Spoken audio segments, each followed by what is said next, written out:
अस्सलाम वालेकुम जी, मुझे कहते हैं साइमा। उम्मीद है आप सब लोग खैर खैरियत से होंगे। मैं भी ठीक ठाक अल्हम्दुलिल्लाह जी। सितंबर अक्टूबर का महीना आता है ना यहाँ पे अल्बर्टा में, तो तरह तरह के रंग, तरह तरह के मौसम देखने को मिलते हैं। तो बहुत ही इंटरेस्टिंग और बहुत ही यूज़फुल इंफॉर्मेशन के साथ मैं आपको बहुत तरह के रंग, बहुत तरह के मौसम इस वीडियो में दिखाऊंगी। ये सिर्फ मेरे घर से कोई 1-1.5 घंटे की ड्राइव है, ज़्यादा दूर नहीं है, लेकिन आप देखेंगे कि मैं आपको किस किस तरह का मौसम और किस किस तरह के रंग दिखाऊंगी इस वीडियो में। रंग भी तो खूबसूरत होने चाहिए ना बातों के साथ साथ। बहुत ही यूज़फुल इंफॉर्मेशन है। पिछली वीडियो में मैंने आपको कुछ तरीके बताए इस लैंड ऑफ अपॉर्चुनिटीज़ में लैंड करने के, यानी कि कनाडा में। अब आप कनाडा आ गए हैं, ठीक है। अगर ये वीडियो आपसे रेलेवेंट नहीं भी है तो इसको ज़्यादा से ज़्यादा शेयर करें, ये ज़रूर किसी ना किसी के काम आ जाएगी। क्योंकि आजकल सोशल मीडिया पे क्या चल रहा है, इन्फॉर्मेशन मिलती है लेकिन बड़े ही छोटे छोटे बिट्स एंड पीसेस में मिलती है। एक मुकम्मल पैकेज वीडियो कोई नहीं बनती कि जिसमें आप एक वीडियो खोलें, देखें, आपको तकरीबन आपके हर सवाल का जवाब मिल जाए। सिर्फ कनाडा पहुंचना ही बात नहीं है। बात यह है कि कनाडा में स्टार्ट कहाँ से लेना है, करना क्या है, कैसे करना है। शुरुआत ही तो मुश्किल होती है। एक दफ़ा किसी भी चीज़ की शुरुआत हो जाए, अगले स्टेप्स कोई मुश्किल नहीं होते। एंडिंग मुश्किल होती है चीज़ों की थोड़ी सी, जब आप किसी चीज़ को रैप अप कर रहे हैं। एंडिंग आप जहाँ से भी आ रहे हैं वो एंडिंग है, ठीक है। स्टार्टिंग यहाँ है, यही दोनों मुश्किल हैं। तो उन चीज़ों को आसान बनाने के लिए ये मैंने वीडियो बनाई है, और हर तरह से मैंने केयरफुली हर तरह के सिनेरियो को, हर तरह की चीज़ को सोच के ये वीडियो बना रही हूँ, ताकि आप यहाँ आएँ तो आपको किसी तरह की मुश्किल पेश ना आए। जैसे कई साल पहले मैं आई, बहुत सारी चीज़ों का नहीं पता था, इससे पूछ उससे पूछ, एक पीस ऑफ इंफॉर्मेशन इकट्ठा करके मैंने मतलब वो अचीव किया जो मैं करना चाहती थी। तो इस वीडियो में मैं तकरीबन बहुत ही अहम बातें कि आपने आते ही, लैंड करते ही अगले 5-7 दिन में आपने करना क्या है यहाँ पे। 5-7 दिन में, ठीक है, आप मौसम एंजॉय करें, सब कुछ करें, लेकिन ये वाले ज़रूरी काम भी आप ज़रूर करें, क्योंकि यही वो काम है जो जिससे आप जो है आगे एंजॉय कर सकेंगे। सबसे पहले मैं बात करूंगी सिन नंबर की। आई डोंट नो आप किस मुल्क से आ रहे हैं, उस मुल्क में इसको क्या कहा जाता है, लेकिन ये होता है जी सोशल इंश्योरेंस नंबर। इसका मैंने हल्का सा जिक्र अपनी एक और वीडियो में भी किया था। ये सोशल इंश्योरेंस नंबर मैंने कहा था कि इसको वहाँ रखिएगा जहाँ आप अपने घर का गोल्ड रखते हैं, सोना रखते हैं। ये इतनी कीमती चीज़ है, और ये आम तौर पे आपसे सोशल इंश्योरेंस नंबर नहीं मांगा जाता, सिर्फ आपका एम्प्लॉयर आपसे सोशल इंश्योरेंस नंबर मांगता है। अब ये जो वीडियो मैं कर रही हूँ ना, ये सिर्फ स्टूडेंट्स को नहीं कवर कर रही, ये न्यू इमिग्रेंट्स को भी कवर कर रही है। न्यू इमिग्रेंट्स भी इसको ध्यान से देखें, क्योंकि उनके लिए भी ज़्यादातर ये इसमें बातें जो हैं वो दोनों पे एप्लीकेबल हैं, न्यू इमिग्रेंट्स और स्टूडेंट्स दोनों पे हैं, और थोड़ी बहुत हम विजिटर्स के लिए भी बात करेंगे। अच्छा, सोशल इंश्योरेंस नंबर।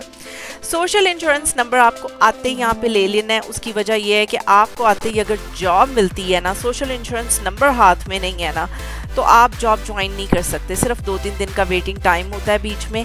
तो आपके हाथ में social insurance number right away होना चाहिए, क्योंकि आपका सबसे बड़ा मसला यहाँ पे आते यही है कि जॉब और पैसे किसी तरीके से बनना शुरू हो जाएं, चाहे आप स्टूडेंट आ रहे हैं, चाहे आप इमिग्रेंट आ रहे हैं। अब ये सोशल इंश्योरेंस नंबर के लिए आपको कहाँ जाना है, आपको सर्विस कनाडा को कांटेक्ट करना है। सर्विस कनाडा से आपने अपॉइंटमेंट बनानी है। अपॉइंटमेंट बनाए, पहले वो वॉक इन भी ले लेते थे, लेकिन अब जो है वो ज़्यादातर बाय अपॉइंटमेंट ही काम कर रहे हैं। बेस्ट ये है कि आप सर्विस कनाडा को फ़ोन करें और उनसे पूछें कि आपको अपॉइंटमेंट की ज़रूरत है, या आप वॉक इन भी आ सकते हैं, ठीक है। आपने यहाँ पे जाके सोशल इंश्योरेंस नंबर अपना अप्लाई कर देना है। आप अपना पासपोर्ट, अगर आप इमिग्रेंट आ रहे हैं, लैंडिंग, और अगर आप स्टूडेंट हैं, आपके पास जो भी डॉक्यूमेंट्स हैं वो आप लेके चले जाएँ, और आपको आपका सोशल इंश्योरेंस नंबर वहाँ से आप अप्लाई कर देंगे सर्विस कनाडा से, और वो आगे के आपको स्टेप्स भी बता देंगे कि आपको कितने दिन में आपका सोशल इंश्योरेंस नंबर मिल जाएगा, या वो जो सारी चीज़ें हैं, ठीक है। ये आपने सबसे पहले पहली फुर्सत में कल रात 11 बजे लैंड किया है, सुबह 9 बजे सोशल इंश्योरेंस नंबर अप्लाई करने चले जाएं। पहली फुर्सत में ये आप काम कर लें, ठीक है। और अब दूसरी बात करते हैं जी, दूसरी बात आपका आ गया मेडिकल। मेडिकल एक बड़ा इम्पॉर्टेंट चीज़ है, ठीक है ना। आप यंग हैं, सब कुछ है, बाज़-औक़ात हमें लगता है हम यंग हैं, सिक नहीं हो सकते, बीमार नहीं हो सकते। जी बीमारी तो देख के नहीं ना आती है, वो तो कोई भी हो सकता है। तो आप एक पराए मुल्क में, आपका बड़ा इम्पॉर्टेंट है कि आप और आपकी family right away medical coverage में हो, कि अगर आपको डॉक्टर वॉक्टर दिखाना पड़ गया तो वो आपका मसला जो है वो सॉर्ट आउट होना चाहिए। उसके लिए आप जाएंगे रजिस्ट्री, ठीक है। रजिस्ट्री है आपकी फ्रेंड। अब आप कनाडा में कहीं भी लैंड कर रहे हैं, मैं अल्बर्टा से बोल रही हूँ, लेकिन आप ये है कि रजिस्ट्रीज नियर मी आप सर्च करेंगे, वहाँ पे आपके बहुत सारे काम होने वाले हैं। तो आप ये है कि आप उस रजिस्ट्री पे चले जाएंगे, अगेन अपना पेपर वर्क वगैरह जो भी, अगर आपके पास लैंडिंग पेपर है, लैंडिंग पेपर और वो सारी चीज़ें जो है वो आप लेके चले जाएं, या फिर आपके पास वक्ती तौर पे पासपोर्ट ही चल जाएगा, क्योंकि वो फ़ोटो आईडी है, वो आप लेके चले गए रजिस्ट्री पे। आपने उन्हें बता दिया कि आप स्टूडेंट आए हैं, अपने डॉक्यूमेंट्स वगैरह दिखाएं, जो भी आपके पास डॉक्यूमेंट्स हैं वो आपको वहाँ से स्टूडेंट का जो मेडिकल कार्ड है वो आपको, आपके लिए अप्लाई हो जाएगा और वो आपको बन के आ जाएगा। और सेम जो चीज़ है, अगर आप परमानेंट रेजिडेंस पे या इमिग्रेशन पे आ रहे हैं कनाडा, तब भी आपका जो है वो मेडिकल कार्ड या हेल्थ सर्विस कार्ड है वो वहीं से बनेगा। उसके ज़रिए ये है कि आप किसी भी डॉक्टर को फ्री में चेकअप वगैरह करा सकते हैं।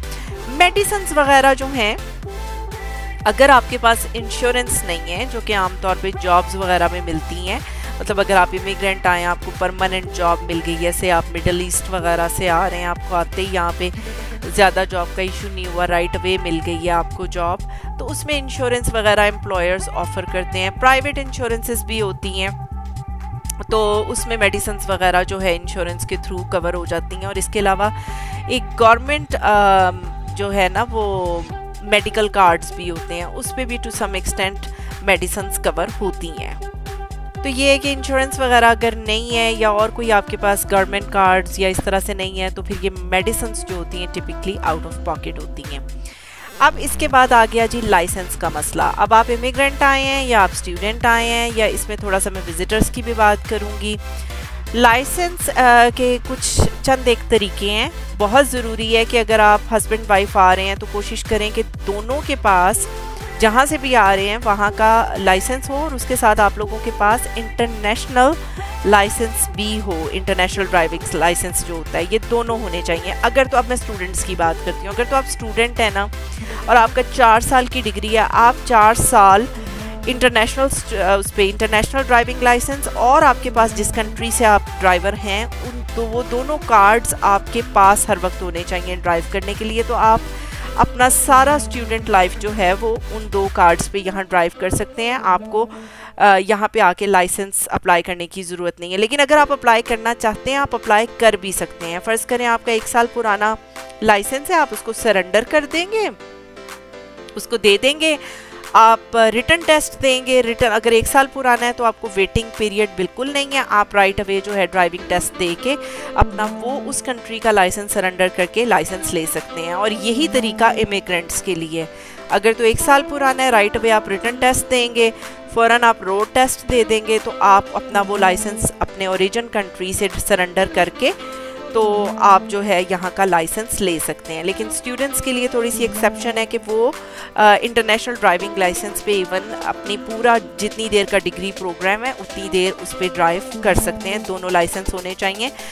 और अब जी बहुत ही इंटरेस्टिंग बात कि विज़िटर्स भी, ये थोड़ी सी न्यू इन्फॉर्मेशन है, इतनी पुरानी इन्फॉर्मेशन नहीं है कि विज़िटर्स भी यहाँ पे लाइसेंस ले सकते हैं। तरीका यही है, 1 साल पुराना लाइसेंस है, नॉलेज टेस्ट पास करें, मल्टीपल चॉइस क्वेश्चन होते हैं, और उसके बाद अपना लाइसेंस सरेंडर करके यहाँ का लाइसेंस ले सकते हैं। तो ये आ गई जी लाइसेंसेस की इंफॉर्मेशन। अब इसके बाद करते हैं हम जी बहुत अहम चीज़, इंश्योरेंस। इंश्योरेंस के बगैर तो यहाँ पे गाड़ी चल ही नहीं सकती, आपकी इंश्योरेंस होनी बहुत ज़रूरी है। बहुत ही सब्जेक्टिव सा टॉपिक है। बहुत इंश्योरेंस कंपनीज हैं, जितने की इंश्योरेंस आपकी जेब में पड़ती है आप अफोर्ड करते हैं। आप सब इंश्योरेंस कंपनीज को फ़ोन करें, जो आपकी जेब में पड़ता है आप अफोर्ड करते हैं, आप उसके मुताबिक अपनी इंश्योरेंस बाय कर लें, लेकिन उसके बगैर गाड़ी नहीं चला सकते।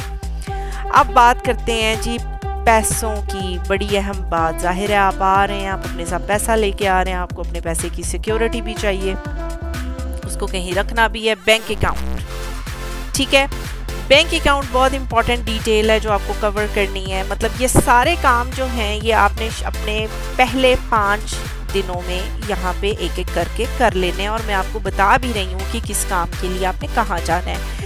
आम तौर पे जो नए आने वाले लोग हैं ना कनाडा में, वो बहुत ज़्यादा बड़े फ़ैन हैं टीडी बैंक के। मेरा टीडी बैंक में अगेन मैं कोई स्पॉन्सर्ड वीडियो नहीं है ये कि मैं टीडी बैंक को एडवर्टाइज़ कर रही हूँ, लेकिन टीडी बैंक को लाइक करने की कुछ वजूहत हैं यहाँ पे, क्योंकि वैसे तो बैंक्स में आपको सब बैंक्स के नाम बता देती हूँ, चॉइस आपकी अपनी है, आप इन सब बैंक्स में जाएं और अपना होमवर्क करें, अपना शॉप अराउंड करें, जो भी आपको सूट करता है। तो जो बैंक्स हैं यहाँ पे वो हैं CIBC, स्कोशिया बैंक बहुत चलता है यहाँ पे, BMO बैंक बहुत चलता है, TD बैंक बहुत चलता है, RBC बैंक, ये सारे बैंक्स हैं जो यहाँ पे चलते हैं। गूगल करेंगे सब बैंक्स आ जाएंगे, वो कोई मसला नहीं है।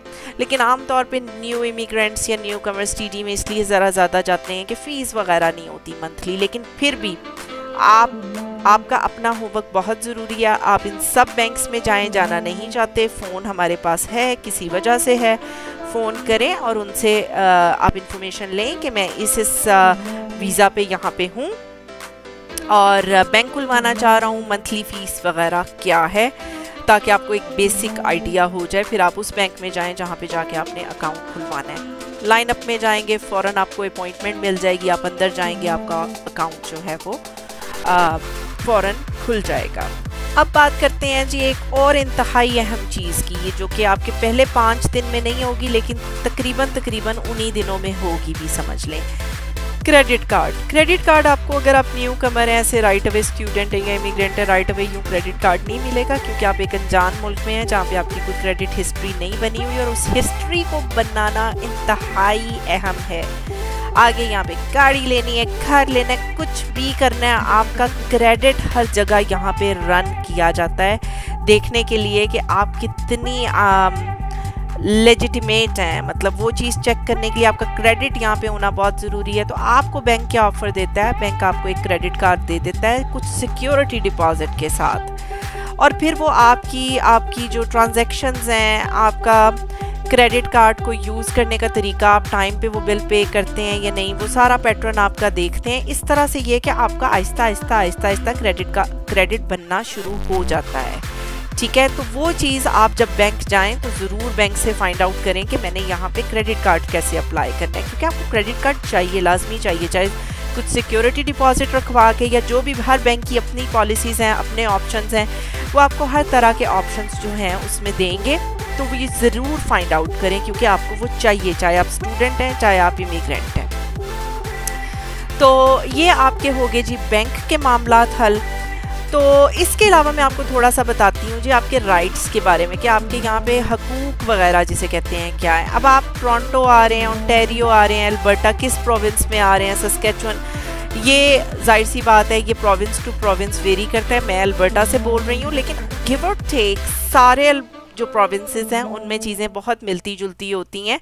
तो आपने जो है ना, जो अगर आप गूगल में लिखेंगे ना कि new immigrants centres near me या कुछ भी आप ऐसा लिखेंगे ना, तो आम तौर पे क्या होगा, एक Canada.ca की वेबसाइट खुलेगी। Canada.ca पे जाके आपको पूरी एक लिस्ट मिल जाएगी कि कौन कौन सी कंपनीज़ हैं जो यहाँ पे न्यू इमिग्रेंट्स की जो चीज़ें हैं उनको डील कर रहे हैं, उनके जॉब के मैटर्स हो गए, उनके जो है उनको डिस्काउंट्स कहाँ मिल रहे हैं, उनके एजुकेशन के मैटर हो गए, फ्री उनको क्या क्या चीज़ें मिल सकती हैं। तो उससे ये है कि आपको बहुत सारी चीज़ें यहाँ पे फ्री मिलती हैं। आपको बस पासेस जो हैं ना, वो लो इनकम बस पासेस बहुत कम कीमत में मिलते हैं, ठीक है। तो वो आपका स्टार्टिंग पॉइंट है कि आप new immigrant centres near me search करें और वो पूरा वेबसाइट पे एक लिस्ट आएगी, भी देखें आपसे सबसे करीब कौन सा फ़ोन नंबर लिखा है, वहाँ आप फ़ोन करें और उन सारी चीज़ों की मालूमात लें कि फ़र्ज़ करें मैंने बस पास कहाँ से लेना है, मैं नया आया हूँ and I have low income,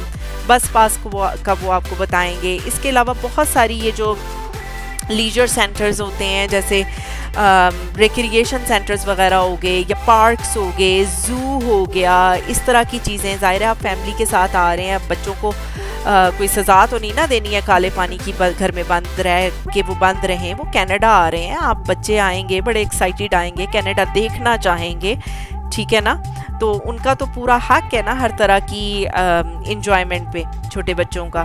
तो आप पूरी टिकटें पे करने की बजाय कि महंगी महंगी ज़ू की टिकट्स ले ली, ये ले लिया, वो ले लिया, महंगी महंगी चीज़ें, उसकी बजाय ना आप ये एक छोटी सी ये चंद एक कॉल्स करके ना इधर उधर थोड़ा सा अपने राइट्स को मालूम करेंगे, क्योंकि बहुत सारे ज़ू के डिस्काउंटेड पासेस मिल जाते हैं न्यू इमिग्रेंट्स को, या पार्क्स के डिस्काउंटेड, और बाज़ औक़ात ये भी होता है कि बिल्कुल फ्री भी कुछ दे दिए जाते हैं।